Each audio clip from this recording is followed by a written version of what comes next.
అందుకని దానికి బిల్వం అని పేరు కాదు. దానికి నటుడి యొక్క లక్షణం ఉంటుంది బిల్వానికి. నటుడు ఏం చేస్తాడు? ఇవాళ ఒక పాత్రలో ఉంటాడు. మీరు శోభానాయుడు గారి నృత్యం చూసి ఉంటారు. ఆవిడ శ్రీనివాస కళ్యాణం చేయిస్తుంటారు. ఆవిడ ఏం చేసినా పరమాద్భుతంగా ఉంటుంది. మహాతల్లి నటరాజస్వామి యొక్క అనుగ్రహాన్ని పొందిన తల్లి. ఆవిడ దగ్గర ఉన్నటువంటి బృందంలో వాళ్ళు ఆ శ్రీనివాస కళ్యాణం జరుగుతున్నప్పుడు ముందు భ్రువుగా వస్తాడు ఒక ఆయన. ఆయనే తరువాత ఆ ఏనుగు పాత్రలో వస్తాడు. ఆ ఏనుగు పాత్ర అయిపోయిన తర్వాత ఆఖరణ చిలికెత్తగా వచ్చి శ్రీనివాస కళ్యాణం జరుగుతున్నప్పుడు ఆ ముగ్గులు వేస్తున్నట్లు సంతోషంగా తోరణాలు కడుతున్నట్లు నటిస్తాడు. ఉన్నది ఒక్క పిల్లే. ఆ పిల్లే ఇన్ని పాత్రలు పోషిస్తుంది. ఆ లోపలికెళ్ళి పైన వేసుకున్నటువంటి ఆ అలంకారణ తీసేసి కొత్త అలంకారం చేసుకుని వచ్చేసి ఆ పాత్ర పోషించేస్తుంటుంది.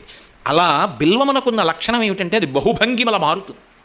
అది ఎలా మారుతుందండి అని అనుమానం రావచ్చు. 3 ఆకులతో ఉంటుంది, ఒక్కొక్కచో 5 ఆకులతో ఉంటుంది, ఒక్కొక్కచో 9 ఆకులతో ఉంటుంది, ఒక్కొక్కచో 11 ఆకులతో కూడా ఉంటుంది. ఈ మధ్య నేను సాలూరు ఉపన్యాసానికి వెళ్ళాను.